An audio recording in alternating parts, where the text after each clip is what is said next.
and welcome back to Chasing Hazel's Tales, a family history podcast presented to you by two registered nurses, all-around family historians and sisters. You've got family history? We want to talk about it.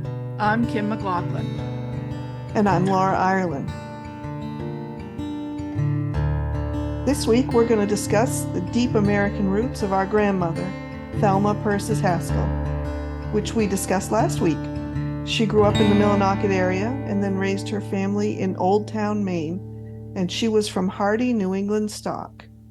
So we're skipping around, and it seems that we're skipping around by grandmothers. Our grandmother was Thelma, her grandmother was Persis Mary York, and her grandmother was Mary Ann Clark.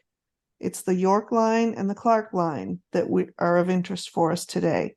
Our English DNA is on display here today. It is. That's where our DNA comes from England. There it is. Mm-hmm. Yeah.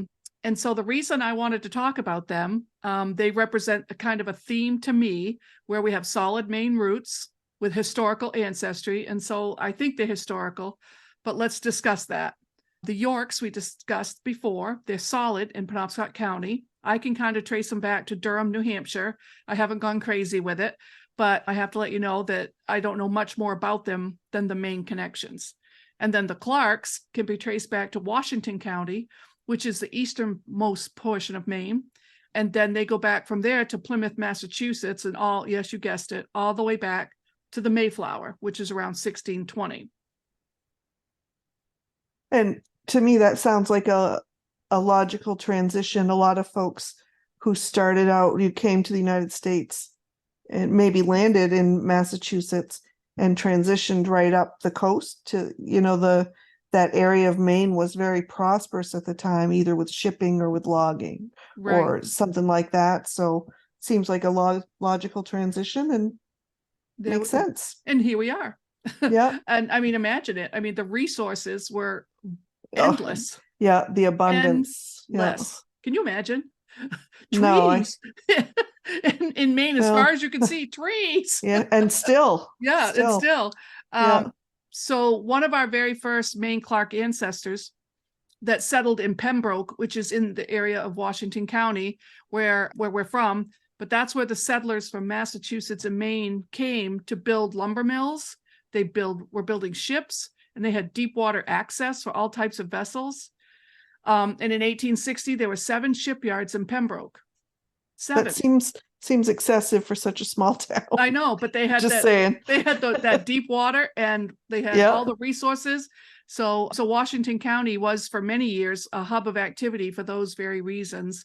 And also, if you throw in the railroad, which came later, or it came around sometime, but that just connected them to Canada and connected them to Bangor, and boom. I'd be willing to bet the population of Washington County at that time was well above what it is today. I would bet you money too. Maybe sometime we could check that out, but yeah. Where's our fact checker? Google. And so it's just, these days, there's just not that activity over there like there was then. No, it's still beautiful though. Oh, would you? Eastport, one of the deepest water ports around. Yeah, it's amazing. Yeah. So underutilized. Not that I'm an expert in all that, but it is beautiful. And yeah, we don't in any way want to come across as experts, but we are not experts, especially in Eastport. But it's pretty and we like it. I've been there. They make good lobster rolls fresh off the boat. It's a great place to be. But isn't it sad that it used to be the bustling port? But maybe I think they're taking cruise ships now too, so it might be changing. I think things are heading in the other direction, which is great. So everybody come to Eastport in Washington County. It's great. Watch the sunrise. That's right. Everybody wants to. So here we are. We're talking about the Clarks and we're talking about the Yorks. And the reason I want to do that, just to explain that I keep all of my trees on my genealogical trees. That's right. That's right. Let's just specify. All my genealogy trees are on ancestry.com. It's just my native platform. So there are others as well. They do good too. It's a wonderful way to build your tree. You can also see who else is researching your ancestors. So like if I see my ancestor named Joe, and then I look at hints and there's 4 other people doing the same research, they have the same person. Those might be my cousins, or they just might be researchers. But to me, it's a potential collaboration right there. So that's one thing I really like about ancestry is I can see who else is doing the same thing I am. Right. So, And they might know more information about right, Joe than you know, and right, you can bring that in right. And if it's, you approve of their information. that's right. If it seems to jive. And I've done just that. I've helped Mhm. some people have helped me, and that's how we all get to completing our trees. But so what the reason I say that is because I get really excited. I've got all these potential collaborators, and of course I go and I look on their tree, I take peeks. What do they got? And I'll go back and see. I wonder where the trail leads this, say, York line or the Clark line, and I'm following it, and it's pretty. Some of it's pretty wrought with errors that are obvious. And the reason I say that is sometimes you'll find people, their date of birth is being after the person, after the day they got married, or the children was born after they had died. The dates don't mesh. And also if a person has like 85,000 people on their tree, I think, wow, number one, where'd you get the time to do all that? And number two, is it real? How'd you do it? How did you just find that Right. many people and that's your tree? So it just looks like what tree creators are doing are just taking branches from other trees, and I call it cutting branches. So they cut branches and copy them onto their own tree without even looking. Yeah. And they're not being malicious. They're just saying, oh, this is my family. And click, cut, paste, cut, paste, cut, paste. Next thing you know, you got 85,000 people on your tree. And so what my point is going to be is how exciting it is to look down the road and see where your family may have come from, and how easy it is to jump in and say, oh, that's my family, but it might not be. You have to check. Right. And so what I always say is trust it. I mean, it doesn't mean they're wrong. It just means you should verify it before you clip it and put it on your tree. And Right. so that's what I want. That's why we're doing the Clarks and the Yorks today, just because those two lines in themselves have some pretty interesting ideas that I wish I could had time to do a deep dive. Right. So you've seen a lot of information on other people's trees about those two lines. Yes, both lines. Okay. And And when you see that information, how do you go about, what do you do to try and verify it? when I see it, what I do is I say, okay, and usually it's just the next line back. Like my tree may stop at Joe, but Joe's father is listed on somebody else's tree. Well, I say, well, what evidence did they have? Did they have a census record? Did they have a birth record or a marriage or something to show that that was the right family? Okay. If they show up in a census record and there's Joe and all four of his kids and his wife, and it's all in the right area and it's the right ages and all that, then, well, there you go. There's some pretty good evidence. And that's what I do. So they might be right. And if I can find that, great. Thanks for the help. And I'll put it on my tree. That doesn't always work out that way, but that's what you should do. You should check it and say, if it matches your tree, does it make sense? Is it the right people? And, you go far enough back, everybody's named John, and John's cousin's name is John. Or Thomas. John Thomas. Yeah. That's right. John Thomas Burgoyne. Yeah. John Thomas Edward. Yeah. They're all the same name. Yeah. So it takes some study and it takes some time. And I have a couple of people that I follow that really do a really great job. And then sometimes you can bump into someone who has done Daughters of the American Revolution or something like that. And so that's pretty painstaking. So if someone has proven your line back through that vessel, through the Daughters of the American Revolution, that's great. That's pretty cool. So I love it when I see that. But anyway, that's why I'm talking about these two lines today, because I see them and I don't disbelieve them. It's just, I don't know how to prove it yet. And I just haven't gotten there, but it's just an example for people to be careful when cutting and pasting. It may or may not be right. Okay. So the Clarks and the Yorks are pretty common, and they both have historical significance. And the other thing I wanted to mention was, if I find someone on my tree that I'm not sure that they're right, I put hypothesis right on their dashboard so that people know that I'm just working on it. I'm not saying it's for true. I just sometimes I just don't know, but I don't want to cut them off the tree yet, so to speak. Yeah. But so we want to talk about the Clarks and the Yorks and the different things we find that may or may not lead us to the answer I want, because sometimes the answer I want, I can't get there. And so the answer I want for the Clark family, so they come from Plymouth, Mass area. And I'm going to hypothesize that we descend from this line, and that I have DNA matches on Ancestry that have these, and they're researchers that I respect, and they go right back to this line where there's a Thomas Clark and a John Clark, and they both have connections to the Mayflower. As in, they're not a Mayflower compact signer, but they were there and they were mates on the Mayflower. And that's, you're talking about the John Clark who was like the pilot of the Mayflower. Yes. So he's not listed as a Mayflower he was passenger. He was a settler. I mean, he was not a settler. He was actually employed by the Mayflower, whoever owned the Mayflower. Yes. And they were employees, and they ferried people back and forth from England to Massachusetts. And the same with his son.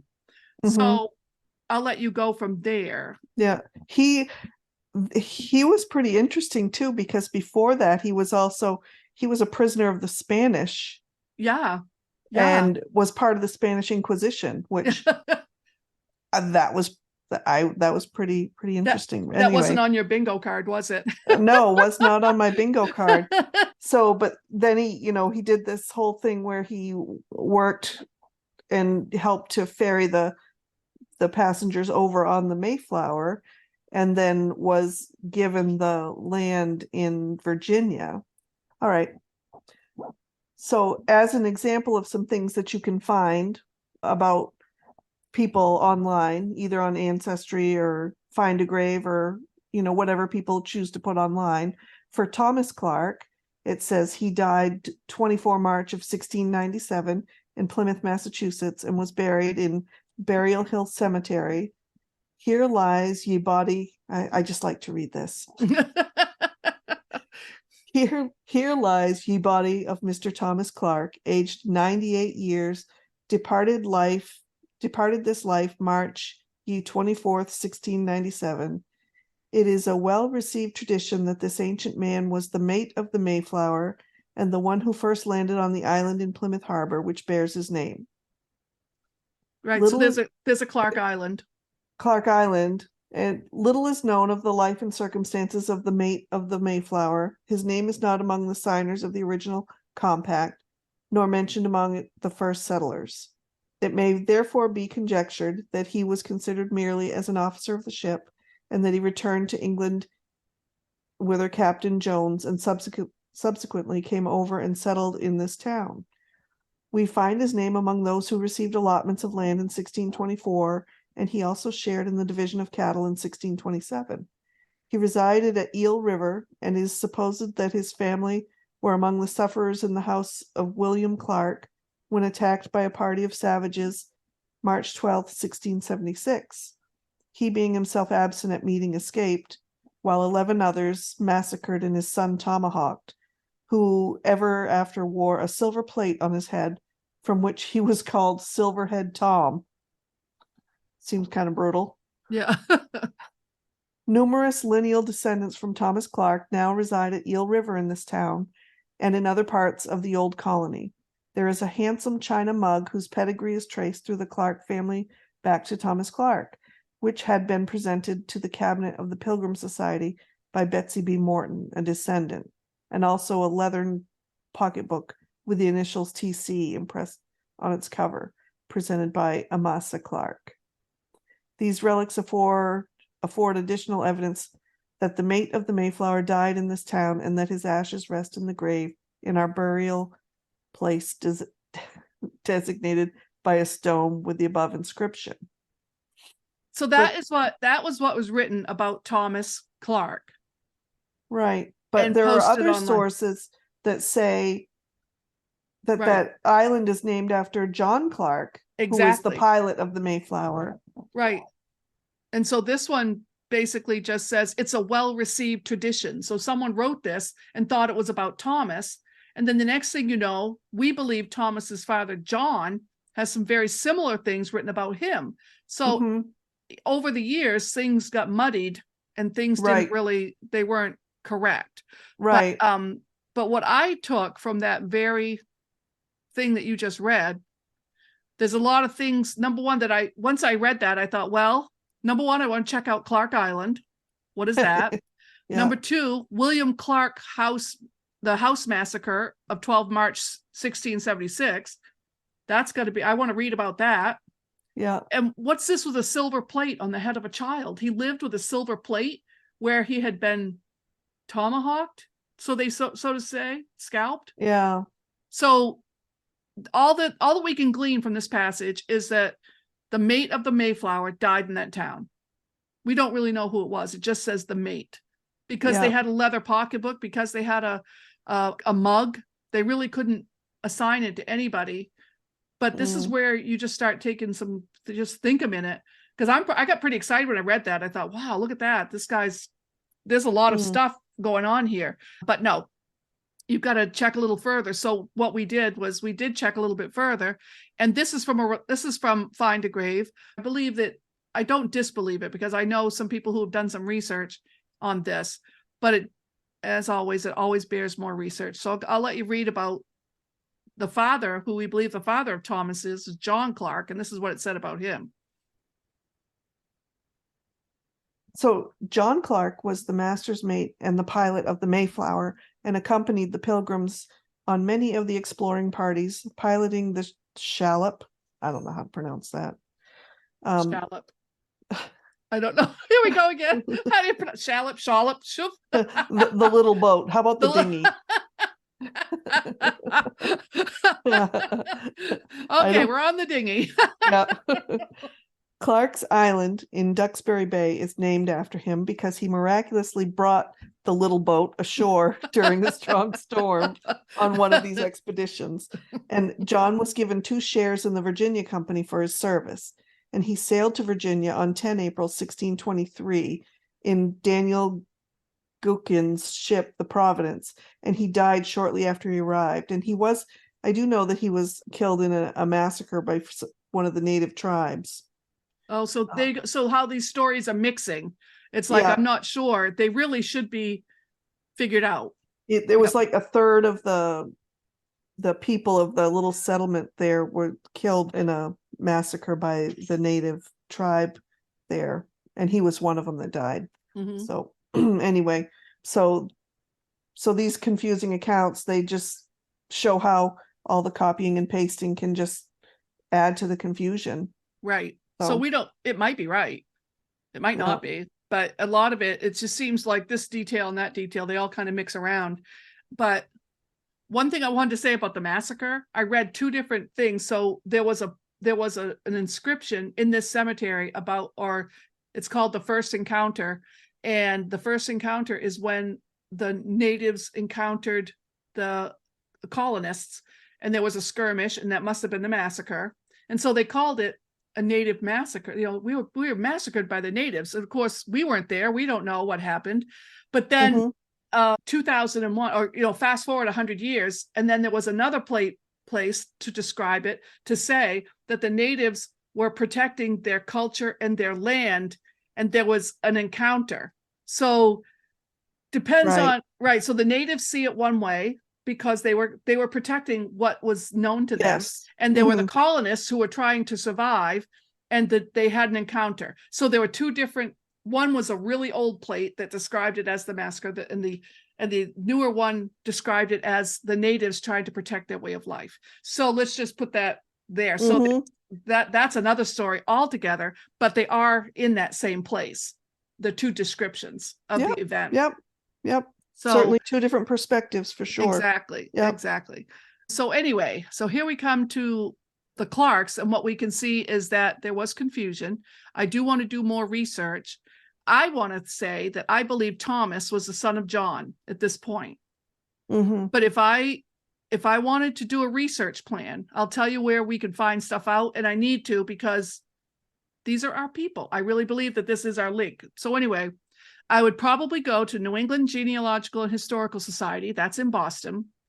And they have people there that are experts in 1620, meaning the colonization in Plymouth. And they have new and updated books. I've seen a few that just came out, And there's one that I would really like to read called The Great Migration Directory, The Immigrants in New England from 1620 to 1640. And Robert Charles Anderson is the director of the Great Migration Study Project. And he's been dedicated to genealogical research since 1972, earned a master's degree in colonial American history from University of Massachusetts at Amherst in 1983. And he's been an editor consultant to the New England Historical and Genealogical Register. Number one, he's got it. Seems like the dude we ought to contact. That's right. And so, but they have a group of people who study just this. And I'm willing to bet that there is a wealth of information in those books. So I want people to know that. And if they want to follow along the Clark journey, they can go to the New England, just go to the library. And I'm sure it's all there. Or maybe they have a different journey. Maybe they've got someone else on the Mayflower that they might be looking for. Yep. And I believe it, number one, it would be very well researched, and they don't put anything out that's not been verified. So I think it would be really worth your effort, and maybe worth our effort. Maybe you and I ought to jaunt right down to Boston and just spend a day. We know people. But that library is fantastic, and check it out. The New England Genealogical and Historical Society. I forget what street it's on. I know what street it's on. Anyway, it's in Boston. All right. So that is what we think right now about the Clarks, and what we find is very confusing. Do you have anything to add? I don't think so. No, but I think I just think that Grammy comes from interesting lines, put it that way. Yeah. But then we want to bring up the Yorks. And so Grammy had the Clarks, and then she had the Yorks. And the Yorks we found were in Penobscot County. They were very solid there. And then if I looked ahead to other trees, they were in Durham, New Hampshire. And I did find one of my DNA matches that had a huge tree on Ancestry, 85,000 people. So for me, that was a red light and a green light. I said, yes, I want to see where this goes. There's my green light. Oh boy, let's look at this. And then, because I want to know where in England they came from. I would like to be able to set foot and say, but then my other thought was, how did he get all these details about this? How does he know? Because I want to know those skills on how to find, royal lines and things like that. Right. So I decided to check it out. And this was the line of Yorks, and it made me think about the House of York. You got a puppy? Mm-hmm. Oh, Laura's, last week she had cats. This week she has dogs. The dog is with her right by her side. So this line of Yorks makes me wonder if we had any connection to the House of York in England. And I think Laura is much more well-versed on the House of York than I am. But according... What? Well, I've done a little bit of, light reading, but... Yes. But according to an online tree, that very same one from the DNA, I have a DNA match, and his tree is much bigger than mine. And we indeed, according to his tree, are related to the House of York and Richard III. The Plantagenets. The last of that dynasty. He was the last one. Or dynasty, as they say. That's right. Mm-hmm. I've not done this research, but I looked at his tree and I said, wow, let's just see where this goes. And again, what we have to do is trust but verify. Mm-hmm. There he is. Richard III of England, Plantagenet. So he was born the 2nd of October in 1452. Oh, it's almost his birthday. Yeah. If I had put him on my tree, then I could have told everybody. I'm gonna put that on my list of things to do. 2nd of October. How old would he be? Good Lord. Anyway. 560. And the reason I have one of my programs brings up every day for me all the people who have birthdays, and it's kind of funny. I don't know. This one would be a hoot, but just so you know, I don't have Richard III in my book, in my tree quite yet. I haven't proven it. He died in 1485 at the Battle of Bosworth Field in Leicestershire, England. I think I said that right. That sounds pretty good. But this tree that my DNA friend has no sources, no anything, just his family. And when you get that far back, it may be in I don't know how you get sources for the I just don't know. I know that those royal lines are very well documented, and it's just that sometimes it'll take you down this road and you have no idea how they got there. But it was fun. It was really fun. So it's another thing that I may want to look into, because I was reading that, for instance, Mark Humphreys, a professor of computer science at Dublin City University in Ireland and a genealogy enthusiast, has estimated that there are millions of people with provable genealogical ancestry from medieval monarchs. And so provable in that Richard III, I think his family has very well documented. So you could take it from historians, that could be your sources. And so, Right. so my friend with 85,000 people in the street is not necessarily wrong, Right. but you got some proving to do. You know, I've got a long way to go from 1800 to 14, whatever this guy was. Yeah. And also, thanks to our phones listening, all of the things they pay attention to that we do, Google suggested an article for me today Already? about the Mayflower, and it suggested that there are at least 10 million Americans that have ancestry related to the Mayflower Pilgrims. 10 million. 10 million Americans descended from the Pilgrims on the Mayflower. That 20 people or however many. I don't know. I think only 50 something survived. Right. But there were 102 passengers, Right. I believe, on the Mayflower. And turn that into 10 million. Yeah. Wow. That's, the numbers don't lie. I see many people online who say they have 3 or 4 lines to 3 or 4 of those ancestors. Mhm. So they could, I think Yeah, the likelihood is there that we connect, but better than Powerball odds. Yeah. That's right. So, but I think what I need, and I still don't have anybody to fund it, is I need to take a sabbatical from my day job just so I can. Again, I'm going to say Powerball. Yeah, I need to take a sabbatical and go and have research time for Kimberly. So the point of these 2 lines, the Yorks and the Clarks, is just so that you can see that everything you see on Ancestry, isn't necessarily true, but you can use it as a guide and as an opportunity for education. I mean, because who would have thunk you could put a steel plate on a kid's head and have him live? What do they call him? Silverhead Tom? Yeah. Tom. Yeah. So he had a problem and they put a silver. I mean, there's education right there. But it's, is it also weird that both of those lines are candy bars are named after them? I think it's obvious. It's a awesome. York peppermint patty and a Clark bar. Yeah. Are they still out? Clark bars? Yeah, you can still get a Clark bar. I don't know. Okay, that's our homework for the next week. It is almost Halloween. Right. I bet all the candy's out. But what you can do is you can take anything that you find on Ancestry, use it as a guide and an opportunity. I mean, and I think about it, I just think of all the fun places you'll go in genealogy, all these things we learn every week, every day. I learn about all these places I never really gave much thought to. And Richard III, and that happened 5, 6, 7 years ago, that Richard III was part of a documentary, if anybody wants to look it up. And I was just fascinated by it. Do you remember it? I was excited to learn that War of the Roses was not just a Michael Douglas and Kathleen Turner movie. Yeah, it wasn't. Okay. The further you get away, the easier it is to forget. But yeah, so Laura also is only accepting white roses from now on. Just so you know. Correct. If you're sending her roses, they better be white. But although isn't that bad though? Doesn't that mean death? Are white roses death? There we go. Where's Google when you need them?